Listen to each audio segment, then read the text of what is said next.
राधे साधे जय गिरनारी सभी भाइयों को। आज एक बहुत ही रहस्यमयी और गुप्त साधना लेके आया हूँ जो तंत्र क्षेत्र के अपने आप में बहुत ही गुप्त साधना है। आज के समय में ये साधना जैसे मानो कि पूर्ण रूप से लुप्त हो चुकी है। तो ये जो साधना है भाइयों, ये मूल रूप से उन भाइयों के लिए है कि जो रस रसायन कर्म में जुड़े हुए हैं, रस रसायन क्रियाओं से जुड़े हुए लंबे समय से रस रसायन क्रियाओं में उनको सफलता नहीं मिल पा रही है, गधा मजूरी कर रहे हैं लेकिन सफलता बहुत दूर है। तो उनके लिए ये साधना है, क्योंकि ये साधना एक रस रसायन कार्यों में बहुत ही सफलता दिलाने का मूल पहलू है। दूसरी है वनस्पति तंत्र से जुड़े हुए जो वनस्पति के सिद्ध दिव्य वनस्पतियों का जो उपयोग करके दिव्य औषधियों का जो निर्माण करना चाहते हैं, जो भी भाई वनस्पति कल्प का जो उपयोग करके, तो उनके लिए भी ये साधना मुख्य साधना है। रसायन कार्यों में एक आता है, एक पारद बंधन आता है। पारद की जो भी क्रियाएं आती है, पारद से स्वर्ण निर्मित करने की क्रियाएं आती है। पारद के जो गुप्त जो संस्कार है वो किस तरह से दिए जाते, क्या किए जाते, तो उसमें सफलता क्यों नहीं मिल पा रही है, उसका कारण यही है कि उनके पास जो मुख्य पहलू होता है वो होता नहीं है। इसके कारण ये लोग सफलता से बहुत दूर रहते हैं। जैसे आप मान लो कि खाना आपके घर में बनता है, ठीक है, तो आपकी माताजी वो ही खाना बनाएगी। आपकी जो श्रीमती जी है या आपकी पत्नी जी है वो बनाएगी वो खाना, आपकी बहन बनाएगी और एक आप बनाओगे, तो चार लोग एक ही खाना बनाओगे। सेम डालोगे अपने कि भाई सब में सेम ही नमक डाला, मिर्ची डाली, सारे मसाले सेम ही डाले, एक ही गुणवत्ता वाले डाले हैं, सेम ही प्रोसेस से बनाओगे, लेकिन चारों का जो टेस्ट होता है उसमें 19-20 का फर्क रहता ही है। तो उसका कारण क्या है भाइयों? तो उसका कारण यही है कि सारे जितने भी हम जो भौतिक शरीरधारी जो भी जीव है, जीवात्मा है, उनके भीतर जो आंतरिक ऊर्जा सब में अलग अलग होती है। किसी में सकारात्मक ऊर्जा ज़्यादा होती है तो वो सकारात्मक ऊर्जा वाला कुछ भी बनाएगा तो उसका जो स्वाद पूरा अलग रहेगा। किसी में नकारात्मक ऊर्जा ज़्यादा रहती है तो वो बनाएगा तो पूरा कैसा भी मसाले डालेगा लेकिन उसमें कोई टेस्ट ही नहीं आएगा, स्वाद ही नहीं आएगा। तो यही पद्धति कार्य करती है रस रसायनों में। रस रसायन में जैसे पारद से स्वर्ण निर्मित किया जाता है तो उससे पहले का जो तबक्का होता है वो पारद बंधन का होता है। तो पारद बंधन तो बहुत तरीके से होता है, ठीक है, लेकिन जो सिद्ध जो अवस्था है वनस्पति रस से, वनस्पति के रस से जो पारद का बंधन करता है वही सिद्ध अवस्था है। बाकी तो वो तो खाली दिखावे के लिए है कि भाई पारद का बंधन कर लिया, शिशु की कलाई डाल के कर लिया, अपने नीले थोते से कर लिया, वो कोई काम का नहीं है, ठीक है, उसका कोई फल मिलता नहीं है। वो सिर्फ हमको लगेगी भाई पारद बांध दिए, बाजारों में मिलता है यही मिलता है। इसलिए वो कोई सही तरीका नहीं है। सही तरीका वही है जो वनस्पति के रस से जो निर्मित किया जाता है, ठीक है, तो वो सिद्ध अवस्था प्राप्त साधक ही ये कर सकता है। तो उसमें सफलता प्राप्त करने के लिए जो मूल रूप से जो अमुक साधनाएं की जाती है, वो साधना जब करोगे तभी इन सब में सफलता मिलती है। भारत को बंधन करने के बाद उनको उस प्रोसेस में स्वर्ण निर्मित के लिए, उस अवस्था में ले जाने के लिए भी जो मूल जो चीज़ों की ज़रूरत पड़ती है। और उसमें देखो, आप कहीं से सीखे होते हैं, कोई ऐसे कोई रसायन लेके बैठा नहीं है, कोई किसी ने तो उनको सिखाई होता है या कि गुरु ने सिखाया होता है, कोई ग्रंथ से सिद्ध नागार्जुन तंत्र हो गया, रस अपने पारद तंत्र हो गया, बहुत सारे जो ग्रंथ है इसके, तो उसमें से देख के भी लोग बैठ जाते हैं।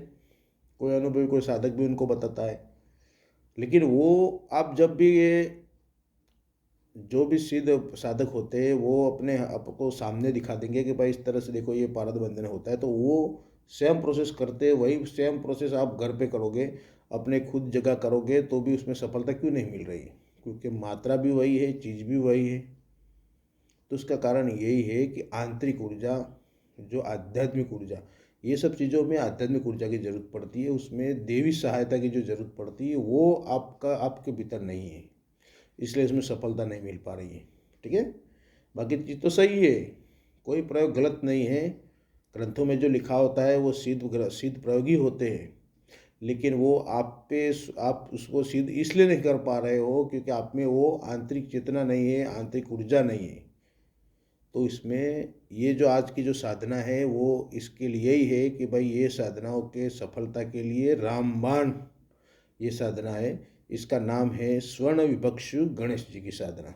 ठीक है, इस गणेश जी की साधना से रसायन सिद्धि, स्वर्ण सिद्धि, ठीक है, पारद तंत्र में सफलता मिलती है। वनस्पति कल्प से कोई दिव्य औषधि का निर्माण करने में भी आपको सहायता प्राप्त होती है।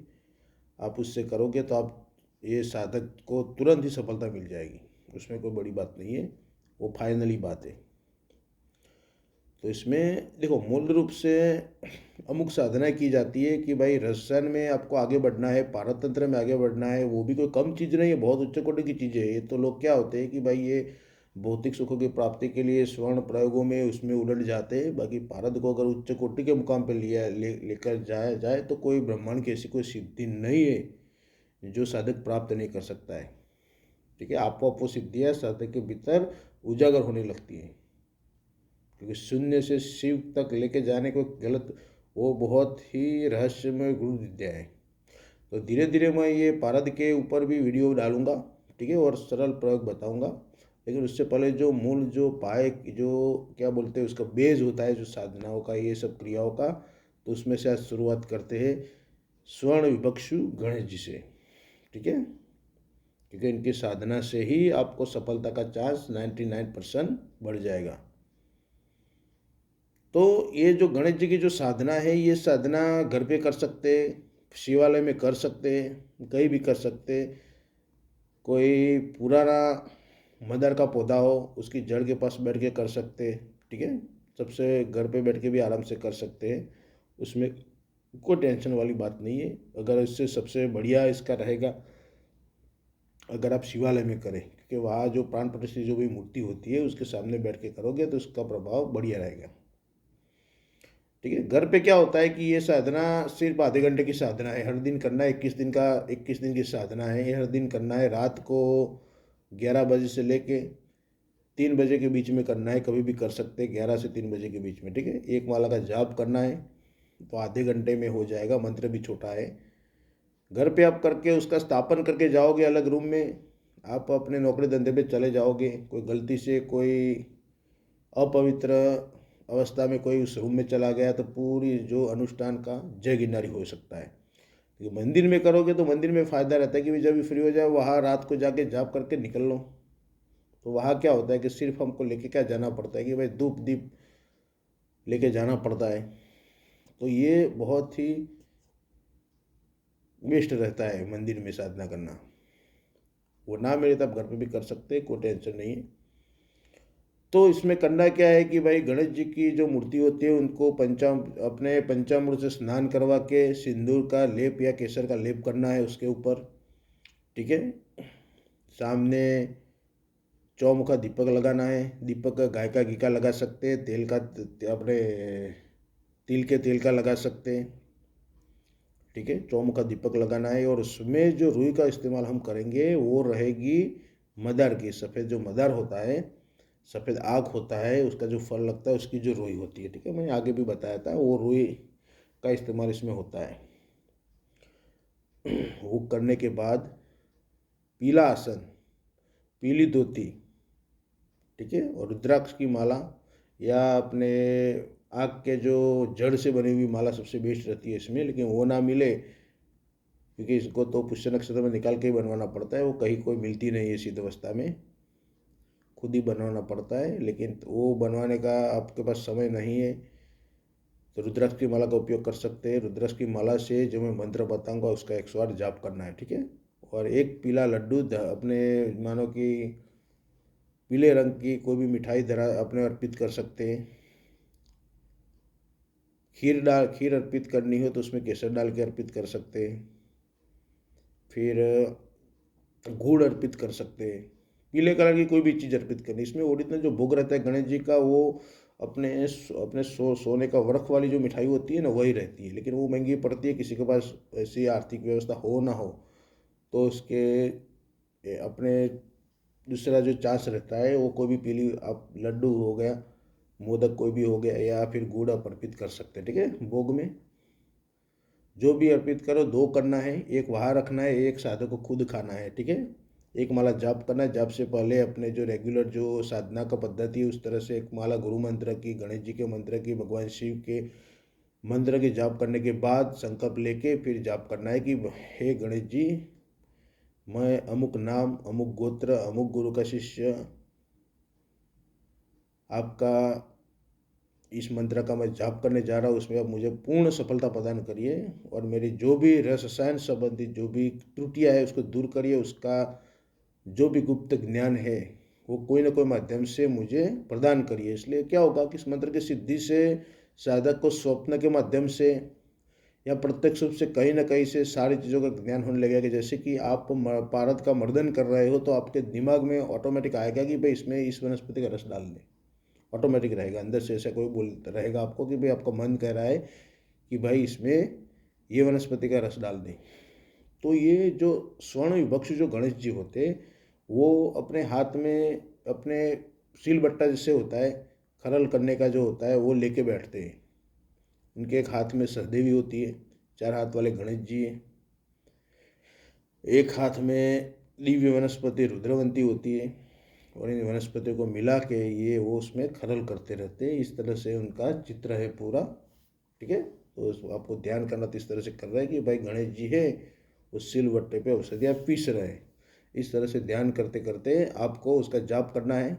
आप देख रहे हैं साक्षी भाव से गणेश जी वो पारद का मर्दन कर रहे हैं, पारद का शिवलिंग स्थापित करके उनके सामने पारद के मर्दन कर रहे हैं, उसमें वनस्पति रस डाल रहे हैं या औषधि निर्माण कर रहे हैं, औषधि के बनानी हो तो इस तरह से भावना रख के आपको खुद करना है साक्षी भाव से। तो उसमें सफलता का चांस होता है वो बहुत ज़बरदस्त मिलेगा भाइयों। इसलिए जो भी आप साधना करते हो तो जो करना चाहते हो वो भाव आपके भीतर होना चाहिए। ठीक है, तभी उसमें फल मिलेगा आपको, वो भाव आपके भीतर होना चाहिए। मानो कि आपको दिव्य वनस्पति से कोई रोग के नाश के लिए कोई वनस्पति से आपको औषधि निर्माण करनी है। ठीक है, गुटिका निर्माण करनी है, ये चूर्ण बनवाना है, तो आप इस तरह से भाव करिए। वो मंत्र बोलते जाना है, वो वनस्पति को अपने सील बट्टे पे पीसते जाना है और यही मन में भाव होना चाहिए कि भाई गणेश जी पीस रहे, मैं साक्षी भाव से दे रहा हूँ, वो आदेश वो कर रहे हैं, इस तरह से मैं करता रहा हूँ, करते जा रहा हूँ, करते जा रहा हूँ, बस। तो आपको सिद्धि मिल जाएगा, वो पता भी नहीं चलेगा। और उसमें ऐसे दिव्य गुण आ जाएंगे उस वनस्पतियों में, या आप पारद तंत्र से करोगे तो पारद में भी ऐसे दिव्य गुण आ जाएंगे कि आपकी जो आर्थिक भौतिक जो भी आध्यात्मिक रुकावट है वो आपको दूर होने लगेगी। ये प्रभाव आपको देखने को तुरंत मिलेगा। ठीक है, ये बहुत ही पावरफुल चीज़ है। तो इसका मंत्र बता रहा हूँ, वो ध्यान से सुन लीजिए। मंत्र है एकदम सिंपल मंत्र है। ओम नमो आदेश, आदेश गुरुनाथ जी को आदेश। एक ही बार आएगा आदेश है भाई। ओम नमो आदेश, आदेश गुरुनाथ जी को आदेश। ओम नमो गणेश, गणेश आदि गणेश, आदेश आदेश स्वर्ण विभक्षु गणेश। ओम नमो गणेश, गणेश आदि गणेश, आदेश आदेश, 2 बार आएगा आदेश आदेश, आदेश आदेश स्वर्ण विभक्षु गणेश, रससान विद्या के दाता, स्वर्ण सिद्धि, रसराज सिद्धि, वनस्पति कल्प सिद्धि। 3 सिद्धियाँ कौन सी? रस विद्या के दाता है ये, स्वर्ण सिद्धि, रसराज सिद्धि, रसराज, रसराज मतलब पारद, पारद को रसराज कहा गया है। वो जो रसराज संबंधी जो भी भाई है वो समझ जाएंगे। ठीक है,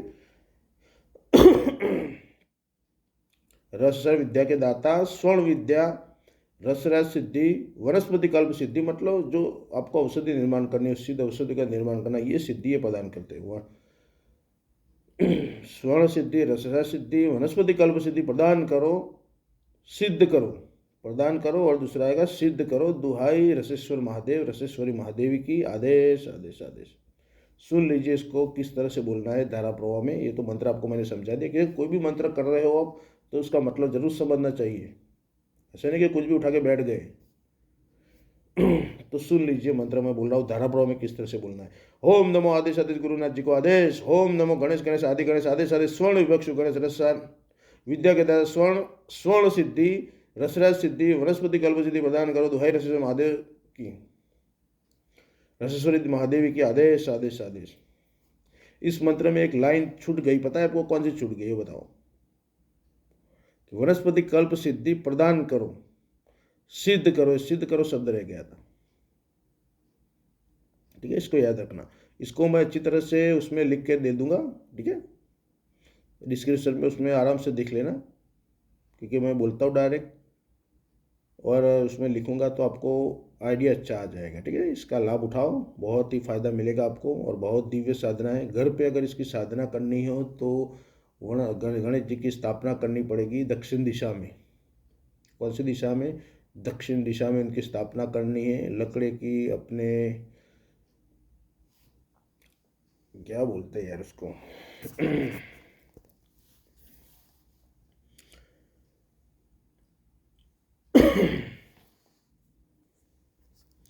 लकड़े की जो पट्टियाँ होती है उसके ऊपर पीला वस्त्र बिछा देना है। उसके ऊपर गणेश जी की जो प्रतिमा आपके घर में या फोटो है, ठीक है, प्रतिमा हो तो उसको पंचामृत से स्नान कराओ के स्थापित करो, उसके सिंदूर या केसर या अष्टगंध का लेप करिए। ठीक है, और चौमुखा दीपक जो बताया मंदिर में, उस ही प्रोसेस करनी है। धूप में गूगल का धूप जलाना है। अगर आप खुद रसायन से जुड़े हुए हैं तो जो भी रसायन में जो भी संबंधित जो भी चीज़ें हैं, मानो कि सील बट्टा हो गया, जो भी खरल का जो पदार्थ आ गया, कोई वनस्पति है तो वो भी आवाज़ सामने रख सकते हैं। जब भी इसका प्रयोग करो तो जो भी खरल हो उसके सामान हो, वनस्पति को ये मंत्र से अभिमंत्रित करो, और ये मंत्र का जाप करते करते ही उसका खरल मर्दन जो भी करना हो कर सकते हैं। ठीक है, तो उसमें सफलता बहुत ज़बरदस्त मिलेगी। आखिरी दिन एक हवन करना है, 108 बार उसकी आहुति देनी है। आहुति में जौ, तिल, गूगल, फिर अपने पीली गुंजा मिल जाए तो सबसे बढ़िया है, वो ना मिले तो लाल गुंजा। ठीक है, ये 3 चीज़ें। और एक दूसरे एक चीज़ रहेगा, खीर बनानी है, दूध की खीर, उसमें केसर डालना है या हल्दी डाल सकते हैं, पीले रंग की दिखनी चाहिए। उसके भीतर ये सारी सामग्री मिला के उससे हवन करना है। ठीक है, मंदिर में करोगे तो हवन करने की जरूरत नहीं है, डायरेक्ट जाप करना है 21 दिन तक। ठीक है, उसमें मूल चीज़ यही है कि भाई 2 लड्डू हर दिन लगाने हैं, 2 दिन वहाँ रखने हैं। एक लड्डू खुद खा जाना है, दूसरा वहाँ रखना है। फिर उस लड्डू को क्या करना है, उस लड्डू को जमीन को थोड़ा गड्ढा करके डाल देना है, या तो जल प्रवाहित कर देना है। ठीक है, साधना खत्म होने के बाद जो भी साधना संबंधित जो भी वो सामग्री होती है, दीपक से लेकर सारी चीज़ को जल प्रवाहित कर देना है, या पीपल के पेड़ के नीचे रख के आना है। ठीक है भाइयों, समझ गए अच्छी तरह से? चलो, आदेश आदेश, जय गिरनारी। सभी भाई इसका लाभ उठाओ, सबका मंगल हो, कल्याण हो। आदेश आदेश।